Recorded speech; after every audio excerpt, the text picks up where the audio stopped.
Good morning, students! Welcome to our subject, Disciplines and Ideas in the Applied Social Science. This is second semester, quarter 3, week 1.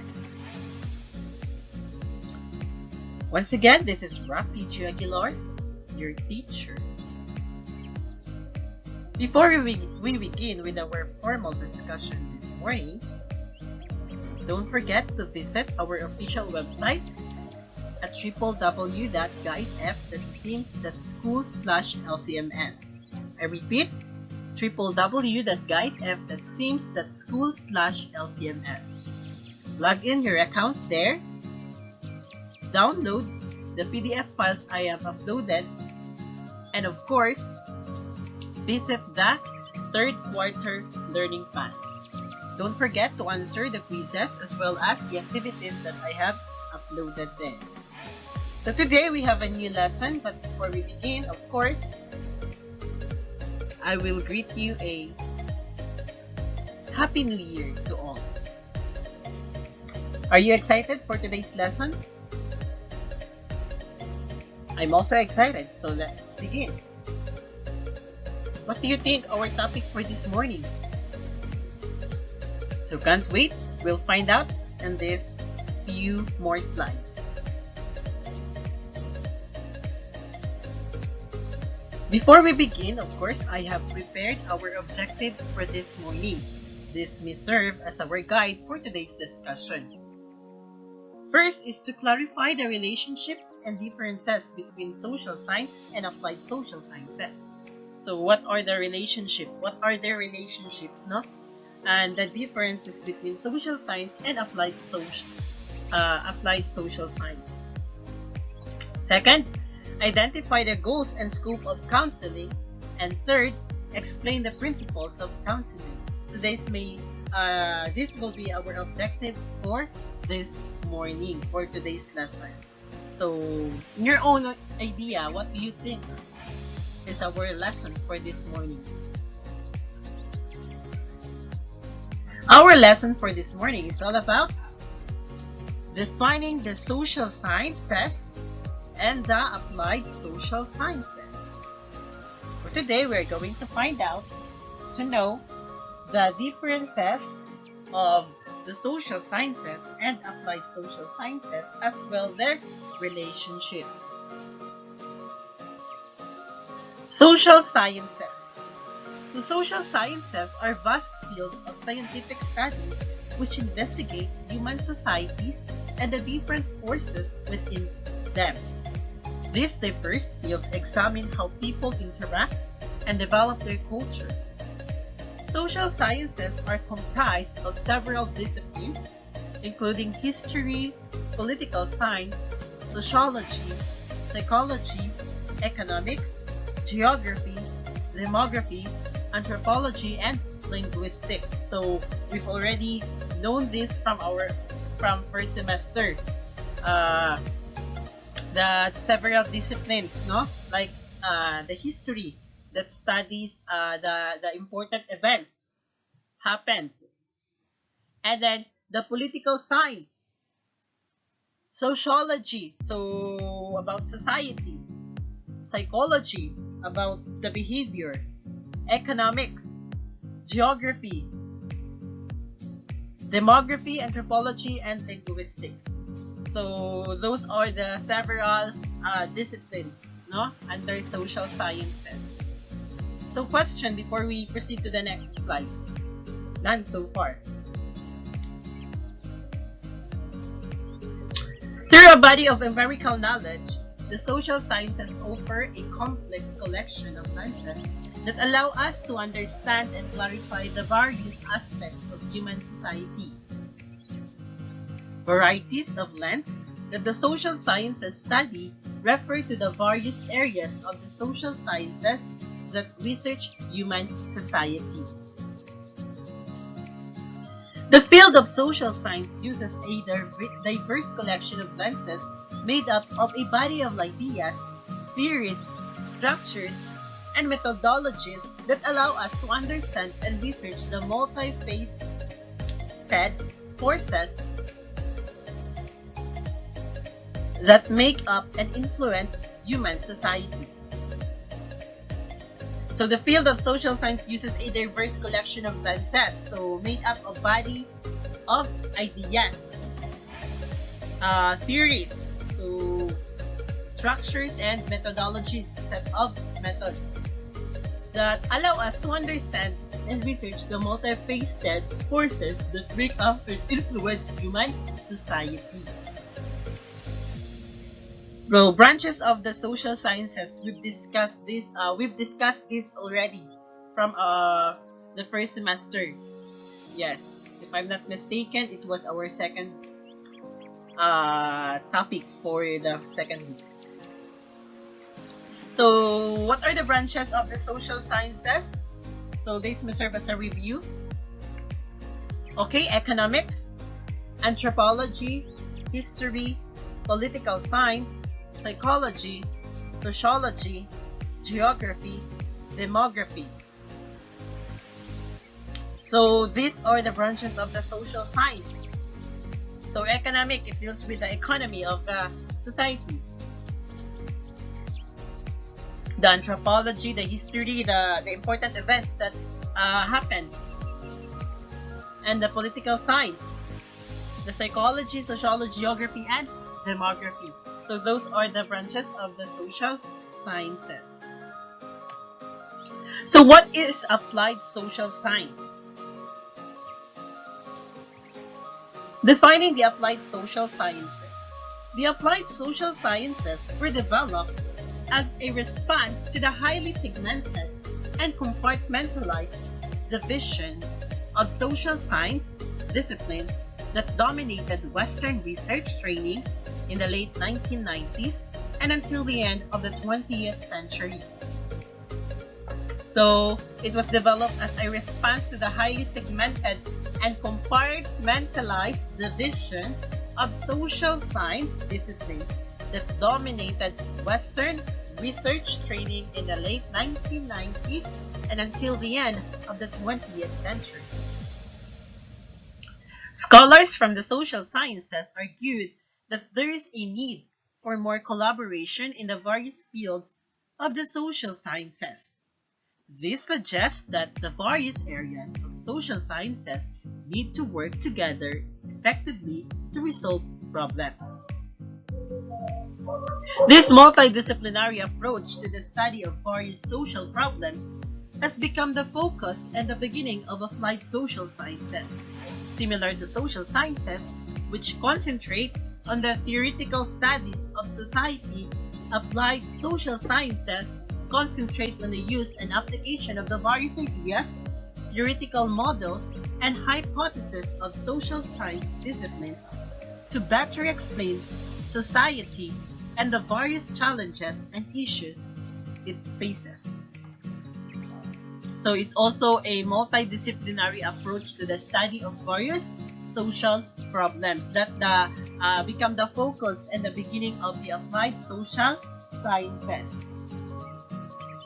The applied social sciences were used to provide possible approaches to the complex problems of society. That's according to Goldner in the year 1989. Now let's have counseling. From the root word itself, counsel. So do you have any idea about this?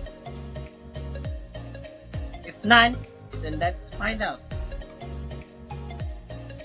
Counseling is one of the areas of social sciences applied to it. As an application of the social sciences, counseling provides guidance, assistance, and support to individuals who are distracted by a range of problems in their lives. So, counseling is one of the areas of social sciences applied to it. So, what is the purpose of having counseling? Is to help the people or individuals who are distracted by a range of problems in their lives. So, that needs attention, counseling, no? So that is counseling all about. Now let's find out more. Professional guidance is provided to the individual through counseling, and this is done through the application of psychological methods such as the collection of case history data, personal interviews, and skills tests. Counseling may be provided by psychologists, life coaches, job psychologists, and personal development counselors. So, the professional guidance is provided to the individual through counseling, and this is done through the application of psychological methods such as the collection of the case history, so the problems, how this problem come up, what are the reasons. So those are the collection of case history data. Personal interviews, so of course you have to know your client, who his name, the background, and skills test. So counseling may be provided by psychologists, life coaches, job psychologists, and personal development counselors. So that's their job. Next, we have the social work. So the images shown on the screen are the example of social work. Social work, social research, is another technical practice in the social sciences related to it. Having been trained in social sciences to interact and understand social realities, an applied social sciences practitioner has a good theoretical and conceptual foundation for social work practice. So what is social work? To interact and understand social realities, an applied social sciences practitioner has good theoretical and conceptual foundation for social work practice. So it's more about to interact and to understand social realities.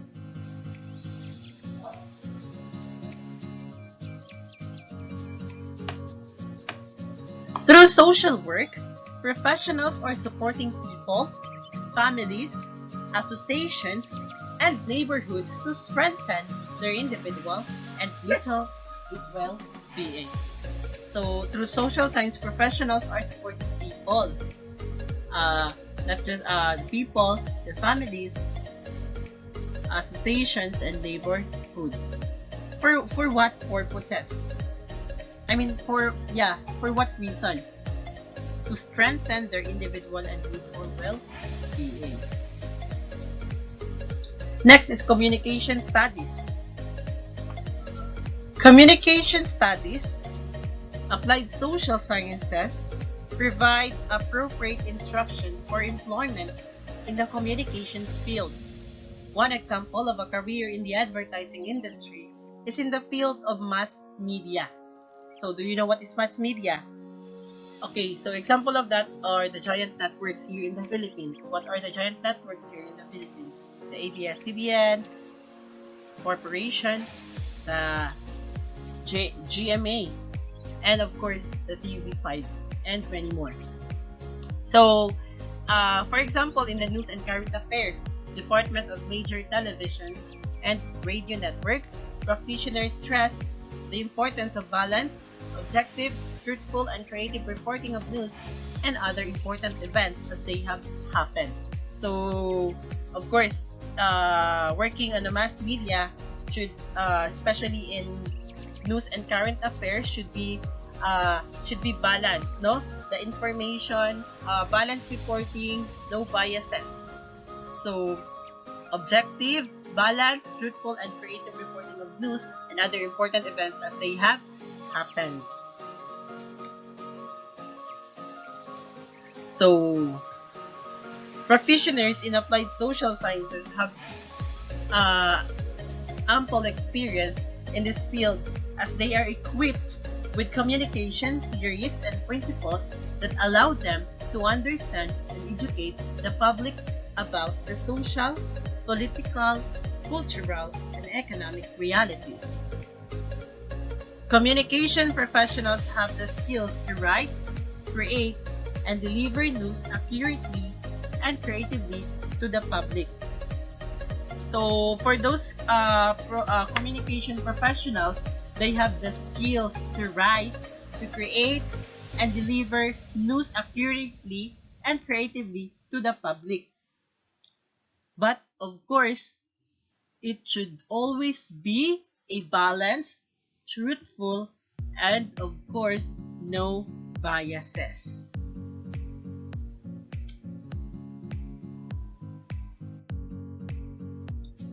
Now let's proceed to the lesson 2, the disciplines of counseling. So do you have an idea about the disciplines of counseling? None? Then we'll find out. The meaning of counseling, of course. So DIASS-12 2003 defined counseling as essentially an art and a science in which you seek to weigh the objective and subjective aspects of the counseling process. Counseling as an art is the subjective dimension of advice. It maintains a flexible and creative process by which the counselor modifies the approach in order to meet the growing needs of clients. It is also related to the act of giving oneself and being compassionate in therapy processes. Counseling as a science, on the other hand, is the objective dimension of the consultation process. Counselors who are discerning and who acquire skills to formulate critical conclusions and inferences. That's according to Nitzol, 2003. The art and science of psychology means an intensification of the Boulder method scientist practitioner paradigm. That's according to Mayers, 2007. So that's according to Nitzol 2003 that counseling as essentially an art and a science in which you seek to weigh the objective and subjective aspects of counseling processes. So these are what are the goals of counseling? So these are the goals of counseling. The goal setting is a key component of individual, group, organization, and community success. Counseling, like any form of assistance, must be motivated by objectives. It will be more difficult to achieve the desired target if you do not or are not conscious of the objectives. The primary objective of counseling is to help people use their prevailing social skills and problem-solving skills more functionally, or to develop new survival and coping skills. The comprehensive and a broad therapy goals defined by Gibson and Mitchell in 2003 are as follows. First is development goals. So what is development goals? Assist in meeting or advancing the client's human growth and development, including social, personal, emotional, cognitive, and physical wellness. So that's the development goals. Assist in meeting or advancing the client's human growth and development in many aspects. Second, preventive goals. So it helps the client to avoid some undesired outcome. So, of course, that its preventive goals help the client avoid some undesired outcomes, especially for those who clients na very in dealing a very difficult situation in his or her life. So it should have a preventive goals. So you have as the counselor should advise the best and good advice so that it can prevent an undesired outcome.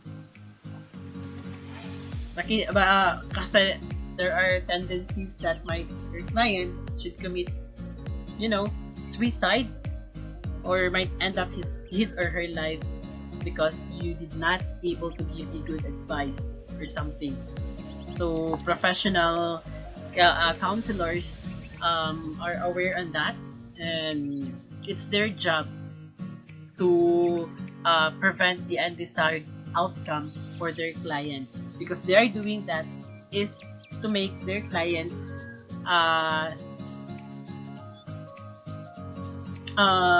be normal in dealing problems, so that it can avoid undesired outcome.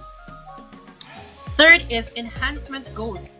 So enhance special skills and abilities. Of course, the special skills should be more developed, and of course, the abilities as well. Fourth, remedial goals, assisting client to overcome and treat an undesirable development. So remedial goals. So yes. Exploratory goals, examining options, testing of skills, trying new and different activities. So this is applying trial and error. So exploratory goals. 6, reinforcement goals, help client in recognizing that what they are doing, thinking, and feeling is fine. 7, cognitive goals involves acquiring the basic foundation of learning and cognitive skills. 8, psychological goals involves acquiring the basic understanding and habits for good health. And last but not the least, number 9, psychological goals aids in developing good social interaction skills, learning emotional control, and developing positive self-concept.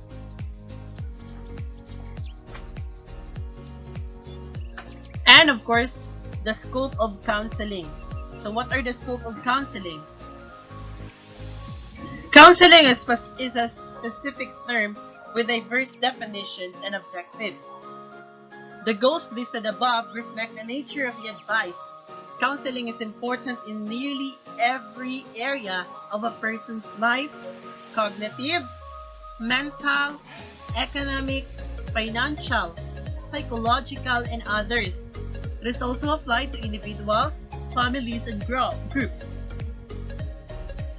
There are several topics related to individual therapy, such as depression, sexual harassment, anxiety, class, relationships, faith, philosophy, teenage problems, loss, frustration, tension, vocation, studies, and others. In terms of family therapy, problems include divorce, family dynamics, life changes, miscommunication, money issues, parenting, remarriage, and others. So those are the several topics related to individual therapy, and of course, in terms of family therapy. So the 4754-15 scope of practice for licensed professional counselors is a more focused topic relevant to the quality of advice. This covers the privileges and duties of licensed lawyers, including the following. Licensed professional counselors may for a fee, salary, or other considerations. First is afford counseling services to individuals, groups, organizations, or the general public comprising of application of clinical counseling principles, methods, or procedures to assist individuals in realizing effective personal, social, educational, or career development and adjustment. Second, apply clinical counseling principles, methods, and procedures means an approach to counseling that emphasizes the counselor's role in systematic assisting clients through all of the following: assessing and analyzing emotional conditions, exploring possible solutions, and developing and providing a treatment plan for mental and emotional adjustment or development. It may include counseling, appraisal, consulting, supervision, administration, and referral. Third, engage in the diagnosis and treatment of mental and emotional disorders when under the supervision of a professional clinical counselor, psychologist, psychiatrist, independent marriage and family therapist, or independent social worker. Fourth, provide training supervision for student and registered counselor trainees when services are within their scope of practice, which does not include supervision of the diagnosis and treatment of mental and emotional disorders. The set of core values is a key component of an organization. It has a significant influence on other organizational components, more specifically to its members. It serves as standards that shape the members' behavior in their interaction with their clients and other people in different professions, especially to those who require licensure like counseling, have its own set of core values, values that are instilled among its members. Below are present the core values and ethical standards of counseling. And that's all for today, class. Thank you for having your time with me. The continuation for this topic will be discussed next week, and hope that you are all safe. And of course, before we end this session, I want you to visit our official website at www.gaitf.sims.school/lcms. Log in your account there, visit the learning path on the third quarter, which is our new subject, the DIASS, or the Disciplines and Ideas in the Applied Social Sciences. Don't forget to download the PDF files I have uploaded, as well as the activities and quizzes.